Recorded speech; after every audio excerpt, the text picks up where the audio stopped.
Balak. Donc, Balak ben Sippor veut détruire Israël. Or, c'est tout à fait extraordinaire parce que ben Sippor, d'après la Kabbalah, vous savez que Sippor renvoie toujours au Mashiach, l'oiseau. Sippor veut dire en hébreu oiseau. Renvoie toujours à la notion du Mashiach, au temps où le Zohar, la Kabbalah nous dit que l'âme du Mashiach habite un des endroits en haut, dans les mondes supérieurs, qui s'appelle Kan Sippor, le nid de l'oiseau. Donc, véritablement, l'âme du Mashiach est liée à Balak, puisque Balak va donner naissance au roi de Midian, va donner naissance à Ruth, roi de Moab, va donner naissance à Ruth à Moabite, l'arrière-grand-mère de David Améler, du roi David et donc du Messie. Or, c'est tout à fait extraordinaire que celui qui porte en graine à l'intérieur de lui le Messie, le messianisme, veuille tuer le Messie, veuille détruire le Messie. C'est ça qu'on va essayer de comprendre. Par rapport à la paracha et par rapport à Micha, où dans Micha, Dieu rappelle au peuple d'Israël qu'il a sauvé le peuple d'Israël de ce que Balak fait venir Bilam qui était un prophète fulgurant, aussi grand que Moïse, un prophète non juif, aussi grand que Moïse, d'après certaines vues, même plus grand que Moïse. Parce que le texte dit Loaya Navike Moshe Israël, certains sont médaillés qu'il n'y avait pas de prophète comme Moshe dans toute l'histoire du peuple juif. Certains disent dans l'histoire du peuple juif, il n'y a pas eu de prophète comme Moshe. Mais dans le peuple des nations, dans le peuple qui n'était pas juif, il y avait, oui, un prophète même plus grand que Moshe. Bilam aurait eu un don de prophétie plus grand que Moshe, ce qui est aberrant. Parce que Moshe a eu la prophétie absolue en voyant au Sinaï. Mais on va dire qu'il avait au moins été aussi grand que Moshe. Donc on parle ici d'une puissance spirituelle colossale qui a voulu anéantir Israël. Et Dieu a Kebiechol s'est empêché quelque part d'obéir à ses propres règles spirituelles pour sauver le peuple juif. Et au nom de l'amour que le peuple juif, que Dieu prodigue au peuple juif, il a quelque part, Kébir, on va expliquer ce que c'est que ce phénomène, il a quelque part désobéi aux propres règles spirituelles que Dieu lui-même avait créées. Bon, alors c'est quoi cette histoire? C'est très simple. La Gemara nous dit que Bilam avait la connaissance d'un instant, qui était l'instant du din, de la loi, de la rigueur absolue, et qu'à cet instant-là, on peut détruire le monde. On peut détruire qui on veut. C'est un moment dans la journée, d'ailleurs qu'on peut, la Gemara dans Brachot nous dit comment déterminer cet instant, je conseille à personne de le faire, c'est à cet instant-là, quand on sait le déterminer à partir des pages dans Brachot, si on maudit une personne, elle meurt. On peut tout détruire à ce moment-là. C'est un instant dans la journée, un instant dans l'économie générale du temps qui est connecté à l'instant qui a précédé la création du monde. Et c'est là où on va avoir une discussion entre Bilam et Moshe extraordinaire. C'est que tout le monde connaît le Midrash qui dit que Dieu, avant de créer le monde, il a voulu le créer Alpi Midat Adin. Il a voulu créer le monde à la première pensée que Dieu a eue avant. Allah Bemarshava Trila. Au début, la pensée de Dieu a pensé qu'il fallait créer le monde d'après la loi de la rigueur absolue. De la justice. Quelqu'un pêche, il meurt. Quelqu'un fait une avéra, une claque. Quelqu'un fait une grosse avéra, il meurt. Quelqu'un il vole, on lui coupe le bras. C'est que de la loi pure. Dieu a vu que le monde ne tiendrait pas comme ça. Shitef imora hamim. Il a rajouté dessus de la compassion, de la tendresse, du chesed, de l'amour. Et ce qui a permis au monde de continuer. On apprend de là un principe fondateur, cardinal, que la notion d'amour, c'est le futur. La notion de din, de rigueur, c'est le présent. Il faut bien comprendre, dans la vie, c'est comme ça. Dans la vie, quelqu'un qui est digne, c'est quelqu'un qui juge les gens par rapport à ce qu'ils sont maintenant. Il leur donne pas, c'est la notion de ne pas donner la chance à quelqu'un. Tu es comme ça aujourd'hui, 3 claques. Ah, demain tu peux être meilleur, on s'en fiche. Maintenant tu es jugé comme ça. C'est ça le digne. Le digne, c'est je te punis par rapport à ce que tu as fait maintenant. Ah, demain tu peux être quelqu'un de merveilleux, mais j'en ai rien à faire. Maintenant tu as fait des bêtises, tac, tac. Le chesed, quelqu'un qui aime quelqu'un, il dit écoute, maintenant c'est un affreux Jojo, mais je connais qu'il a un potentiel de changer. Il peut devenir quelqu'un de merveilleux. L'amour donne du futur. C'est pour ça que Rahamim a pour racine étymologique Rechem, qui est lui-même le matriciel, qui veut dire là où l'enfant naît, l'amour donne du futur. Quand j'aime quelqu'un vraiment, je lui donne une possibilité d'advenir, de changer, de grandir, de se développer, de s'arracher à la petitesse, à la limite dans laquelle il est enfermé aujourd'hui, qui lui fait commettre des péchés, des avérotes ou des maladresses. L'amour, quand j'ai un regard compassant, de compassion et d'amour et de tendresse par rapport à un tiers, par rapport à un autre, ce regard lui-même va être la possibilité pour l'autre de changer, de grandir, de devenir, de s'arracher à tous les déterminismes qui l'ont rendu méchant avant. L'amour va permettre à l'autre de devenir bon, ça va permettre à l'autre d'avoir un futur. La loi, c'est quelque chose qui est absolument sans futur. Je te juge par rapport au présent. Et il va y avoir maintenant une grande erreur de Bilam, c'est de croire que comme le Midrash le dit, Dieu au début a voulu créer le monde d'après la notion de din. Et ce n'est que bidiavad, ce n'est que a fortiori, ce n'est que a posteriori, pardon, que Dieu a décidé d'y rajouter de l'amour parce que le monde ne tiendrait pas sans amour. Donc qu'est-ce qui est plus fondamental, qu'est-ce qui est plus originel, qu'est-ce qui est plus premier? C'est le din. Et donc Bilam pense que la puissance du din est la puissance la plus fondamentale. Et à première vue, d'un point de vue plus logique, on dirait qu'il a raison. Or, il a tort. Il a tort. Ce qu'il n'a pas compris, Bilam, et on va comprendre ici que c'est exactement le problème de la différence entre un juif et un non-juif. C'est que Bilam ne comprend pas que cette rigueur absolue, en vérité, c'est du chesed. Que Dieu, quand il donne du din, même chesed, dans une certaine combinaison de gamatria, donne din. C'est-à-dire que même din donne chesed. Ça veut dire qu'il y a une façon de décliner les nombres des lettres din, ça va donner rachamim. C'est-à-dire que le fond du din, le fond de la loi, le fond de la rigueur, le fond de l'exigence, c'est toujours de l'amour. Quand Dieu est dur avec nous, c'est juste parce qu'il nous aime. Parce qu'il attend de nous. Plus vous aimez quelqu'un, plus vous êtes exigeant avec lui. Et c'est ça que Bilam n'a pas compris. Il a cru que le din était à l'origine de tout, au sommet de tout. Et que l'amour, c'était un bidiyavad. Un bidiyavad, on peut toujours le vaincre. Un bidiyavad, c'est toujours de la rigolade. Moi, je suis dans l'echatria, je suis dans le din. Et Moshe, il est dans l'amour, je vais lui donner une tannée. Mais Moshe, il a compris que le din lui-même, qui était plus originel que le chesed, c'est vrai, mais c'était une forme de chesed la plus pure, la plus haute. Plus quelqu'un, vous savez, quand on se rappelle le Nahama de Kisoufa, plus un tzaddik est grand, plus il essaye, le plus grand chesed que Dieu peut donner à l'homme, c'est lui donner l'impression qu'il vit par son propre mérite. C'est donner à quelqu'un du din. Le din, c'est du chesed, parce que si je vous donne une zdaka, c'est du chesed. Je vous donne de l'argent, c'est du chesed. Mais quelque part, c'est avinissant, ça vous dépendez de moi. Mais si je vous donne un métier, et que je vous élève, et que je vous rends un homme riche grâce à ce que je vous ai donné un métier, c'est la plus haute forme de zdaka. Pourquoi? Parce que c'est du din. Pourtant, c'est plus difficile de gagner de l'argent avec un métier que de recevoir gratuitement. Si vous donnez un paresseux, tu préfères la forme de zdaka la plus basse, où je te donne maintenant $1 million dans les mains, ou je te donne un boulot qui va te procurer $1 million au bout d'un an de travail. Eh bien, un paresseux, il va te dire, moi, je préfère recevoir $1 million maintenant, fiche-moi la paix. On va te dire, mais quelqu'un qui est digne, il va dire non, moi je préfère avoir le travail et travailler à partir de mon travail, gagner $1 million, et je serai quelque part plus reconnaissant à celui qui m'a donné cet argent. Pourquoi ce travail? Pourquoi? Parce qu'il m'a donné du din, et ce din c'est le plus grand chesed, c'est la plus grande forme d'amour. La plus grande forme d'amour, c'est le din. C'est quand je donne à l'autre l'impression qu'il est autosuffisant. Et donc, c'est ça qui s'est passé ici. C'est que Bilam a cru que le din était exclusivement din. Et donc ce moment où le monde a été, juste la seconde, avant que le monde a été créé, où il y a eu une pensée que le monde s'est créé à partir de la rigueur et du din, c'est la chose la plus originelle. Et là, il s'est trompé. En fait, la chose la plus originelle, c'est l'amour, mais caché. Il y a un amour révélé qui est après Bidiyavad, il y a un amour caché, qui est caché à l'intérieur même du din, qui est plus originel que le din. C'est le chesed originel qui crée la condition même du din. Ça, c'était le secret de Moshe. Et donc là, on va tomber dans un des secrets les plus extraordinaires.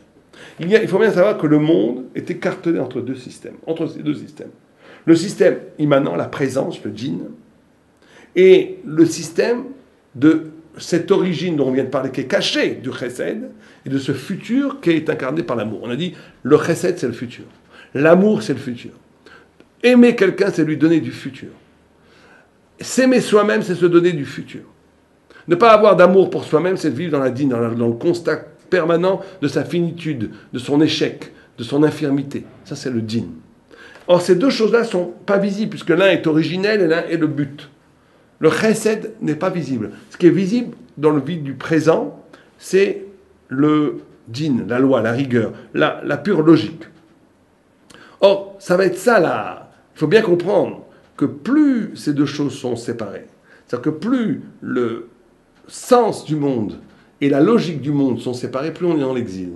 Plus les deux choses sont serrées l'une dans l'autre, entrelacées, plus on est dans un moment de Géoula. La Géoula, ça va être un moment donné quand la vie elle-même, le présent, résonne, scintille de l'espoir du futur. L'exil, c'est quand le présent a l'air d'être complètement autonome, qu'il n'a plus aucun rapport avec l'espoir et la promesse qui a été donnée messianique. Ça, c'est pour ça qu'il faut faire très attention beaucoup de sages nous disent faites attention à la dépression, au iouch, à l'abandon. C'est qu'à un moment donné, on a l'impression que la vie est absurde. Et c'est cette impression que la vie est absurde qui est le plus grand danger pour la Avodat Hashem.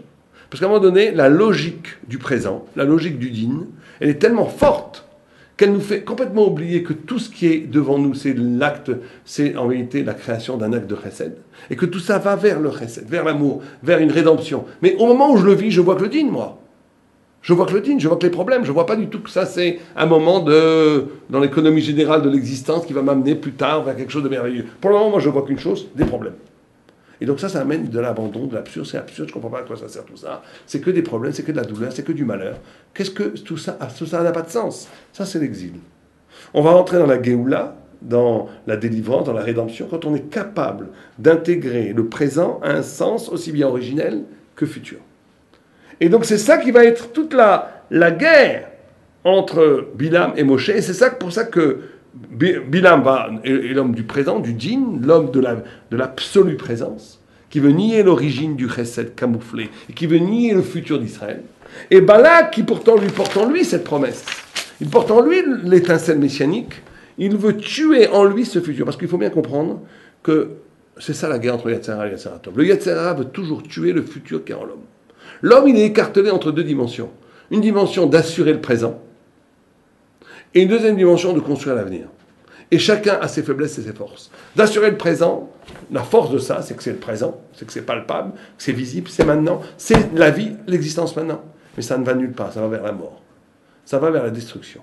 Puisque, comme le texte nous dit, si Dieu avait créé le monde à partir du djinn, le monde n'aurait pas tenu. Donc il n'y a pas de futur, c'est la mort. Mais c'est une mort future, mais au moins ça a l'air d'être présent maintenant.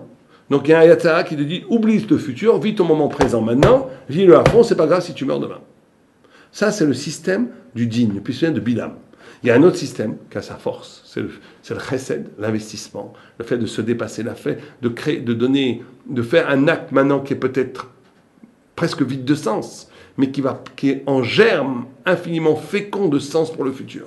Ça, sa grande faiblesse, c'est que c'est actuellement pas palpable. Sa grande force, c'est que c'est éternel. C'est que ça me projette vers quelque chose, vers une promesse merveilleuse. La réponse à ça, c'est ça le messianisme. La réponse à ça, c'est de rendre vivant, jouissible, va rendre joyeux le moment d'investissement. Le tzaddik devient tzaddik quand tu comprends que d'investir, c'est plus jouissif, c'est plus heureux, c'est plus samer, c'est plus existant, c'est plus excitant que de consommer le présent. Quand quelqu'un il fait ça, il a fait le lien entre le présent et le futur, il est dans une dynamique messianisque, et il n'est pas dans la frustration simplement d'une attente, d'une promesse, du futur. Le futur devient présent. C'est ça le vav conversif dans la Torah. Le vav, ça peut être le futur, ça peut être le passé, ça peut être le présent. On voyage dans le temps. Un juif n'est grand que quand il est capable d'intégrer dans son moment présent l'écho, bien sûr pas total, c'est qu'un 60e. On dit que le Shabbat est un 60e du monde futur. Mais c'est un 60e. C'est pas juste une promesse du monde futur. C'est pas juste une absence du monde futur. C'est un 60e. Donc c'est déjà vivant maintenant d'un 60e. Un 60e, c'est la trace du goût. Vous savez que le goût s'annule à partir d'un 60e. Ça veut dire que c'est la trace. Il reste une trace existante, existentielle, vivante, palpable de cette promesse maintenant. C'est ça être juif. Être juif, c'est être capable de vivre un présent qui n'est pas limité au présent. Un présent donc, qui s'articule fondamentalement autour d'une projection vers le futur, vers bâtir un sens qui dépasse complètement la logique de ce monde-là. C'est pour ça que les goïms nous prennent pour des fous. Mais que cette projection n'est pas une projection sèche, complètement désengagée de toute possibilité de palper ce vers quoi je tends, mais une capacité d'anticiper la lumière que j'espère. Être juif, c'est de vivre un présent qui s'est tendu vers le futur, mais un retour qu'on appelle le retour de la lumière. Ce futur réalimente le présent comme une existence jouissive maintenant. Là, quand on est là, on est dans la dynamique messianique. Et la fin de l'Haftarah nous dit, qu'est-ce que tu attends de nous? Yagid lecha adam, matavu maye doresh mimcha, qu'est-ce qu'Hachem attend de toi? Kim ose mishpat, fait la justice. Ve'avat chesed, et aime le chesed. Ve aussi d'être tsanoua avec Akadosh Baruch Hu, d'être pudique. Donc justice, chesed, pudeur. Voici les trois clés pour arriver à ce savant mélange, à ce savant équilibre entre le présent, le futur, l'investissement et l'existant, entre un dépassement de l'être et ne pas être coupé de la vie, entre l'existence, la vie charnelle et l'écho sublime de l'éternité, tous ces mélanges qui font la vie du juif, toute cette dialectique, cette extraordinaire alliance entre l'éternité et le présent, entre le futur et le présent, entre la vie spirituelle et la vie charnelle, entre la vie charnelle et la vie spirituelle, tout ce qui fait la vie du vrai juif. Tout ça, il y a 3 axes qui nous permettent d'y arriver, nous dit la Haftarah. 1, la justice. 2, le chesed. 3, la tzniut.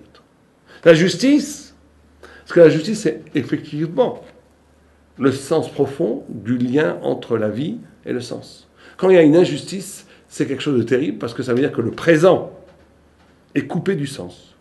Voilà, quand il arrive à une catastrophe naturelle, on a l'impression que la nature ne sait pas faire de différence entre le gentil et le méchant. Il y a une injustice fondamentale. Quand une bombe explose et que des jeunes filles meurent, on se dit, mais pourquoi elle et pourquoi pas quelqu'un d'autre? On ne comprend pas. Il y a quelque chose d'absurde. Donc il n'y a pas de justice. Quand il n'y a pas de justice, on est dans la négation de la transcendance. Donc pour bien, une vie est obligée d'avoir de la justice. La justice, c'est la capacité de donner un sens juste à la vie. Et nous-mêmes, de se poser chaque fois la question, avant de faire une chose, ce que je veux faire maintenant, c'est quelque chose de juste ou pas? Si tu te poses vraiment cette question avant de prendre une décision, est-ce que ce que je veux faire maintenant, si je le fais parce que ça m'arrange, parce que c'est bien pour moi, parce que c'est pas très grave, parce que j'en ai besoin, j'obéis en vérité à une injonction du corps, où je me suis posé la question, est-ce que c'est juste ou injuste? Si c'est juste, je le fais, si c'est pas juste, je le fais pas. La justice, c'est la voie d'or pour arriver vers ce futur. Sans justice, il n'y a rien. Sans justice, toute spiritualité est bidon. Sans le souci de justice, de mishpat, toute spiritualité est bidon. Elle ne vaut même pas le temps qu'on y a. Il vaut mieux laisser éclater ailleurs. La notion de justice, c'est la lève-bête, c'est le premier de tout pour monter l'escalier qui va justement lier la vie avec la promesse, la vie avec le monde futur, le monde dans ce lien intense qui lie les 2 dimensions. Deuxième chesed. Chesed, c'est déjà plus compliqué. C'est déjà plus fin. Puisqu'il ne s'agit pas simplement d'être juste, il s'agit de dépasser. C'est un dépassement. Chesed, c'est que je ne suis pas obligé. Un chesed, je ne suis pas obligé. Sinon, c'est un mishpat. Quand je suis obligé, c'est un mishpat. Chesed, je ne suis pas obligé. Simplement, il est important dans la vie de faire des choses que je ne suis pas obligé. C'est important dans la vie de se dépasser. C'est-à-dire que le deuxième mouvement pour lier la vie et le monde futur, le présent et le futur, pour donner un sens à l'existence véritablement totale, c'est cette capacité à un moment donné de faire un acte où je me dépasse, où je ne fais plus les choses pour moi, où je suis capable à un moment donné de m'identifier à la douleur de l'autre, d'être sensible, d'être capable de me dépasser, de dépasser les limites de moi-même. Bien entendu, tout le monde comprend que là, ça fait le lien profond entre le présent et le futur, puisque le futur, c'est la transcendance, et le présent, c'est l'immanence. Quand je fais du chesed, c'est que je suis capable, l'immanence est capable de se laisser déborder par quelque chose qui est beaucoup plus grand qu'elle, qui est la transcendance. Le troisième, c'est la sniout, c'est le plus haut niveau, c'est la notion de pudeur, de retrait. La notion qu'au cœur même de mes réussites spirituelles, au cœur même de toutes mes activités spirituelles, il y a un moment donné où je dois laisser parler le silence. Ou plutôt, je dois laisser apparaître le retrait, le silence, le fait que je sais que ce n'est pas de moi. Recevoir les choses, pas toujours être actif. Bien sûr que ça, c'est le dernier niveau, c'est très haut. Celui qui commencerait par ça ne ferait rien. Mais c'est important qu'une fois que j'ai été capable de vivre une vie de justice, c'est-à-dire qu'une vie où je me suis toujours obligé à faire les choses non selon mon propre intérêt, mais selon l'intérêt de la notion de justice. Est-ce que c'est juste ou pas juste? Quand j'étais capable de donner un sens à tout ce qui se passait, ne pas me laisser embarquer par le sentiment de l'absurde. Quand j'ai été, après une deuxième étape, être capable de faire du chesed, ça veut dire d'être capable de comment est-ce que quelqu'un peut faire du chesed? C'est quelque chose, si on se pose un tout petit peu la question, c'est incroyable. Pourquoi est-ce que je ferais quelque chose qui n'est pas bon, qui n'est pas pour moi? Qu'est-ce qui va m'obliger à sortir de moi-même au point de faire du bien à un autre? Pourquoi je le ferais? C'est parce que je prends conscience d'une dimension de l'existence où l'ego, où les plusieurs égos sont tout à fait secondaires. Ce qui est fondamental, c'est l'origine de tous ces pluriels de l'ego qui est Dieu. Donc où je commence à faire un tout petit peu les choses, non pas pour moi, mais les Shem Shamaïm, au nom de Dieu. Et la troisième niveau qui est le plus haut, c'est que quand j'ai réussi à faire tout ça, au lieu d'en faire une puissance spirituelle où je commence à m'affirmer, à me présenter, à être moi-même le porte-drapeau de ma réussite. C'est-à-dire tout ça, oh là là, c'est rien, c'est Dieu. Même ma réussite, c'est Dieu qui me l'a donné. Donc un retrait. Un retrait, ça veut dire une sniout. Devant Dieu, je suis rien. Tout ce que j'ai fait, c'est rien par rapport à l'immensité que Dieu m'a, par rapport à l'extraordinaire bonheur de vie que Dieu me donne à chaque instant. La notion de stimulation, c'est la notion de retrait, la notion d'être capable de se laisser envahir par le silence infini de la vérité. Ne pas toujours la formuler, la vérité. Être capable aussi de l'écouter, de se laisser surprendre par une dimension de vérité qui est ineffable, qui est indicible, qu'on ne peut même pas formuler. Toute cette dimension poétique de l'infini qui bat dans le monde et en nous. Donc quand on a commencé à faire ces trois, quand on travaille sur ces trois choses-là, c'est à ce moment-là où on est capable d'unir le présent, le futur, l'existence, le sens, la vie et la vérité. Aleva et nous et Shabbat Shalom.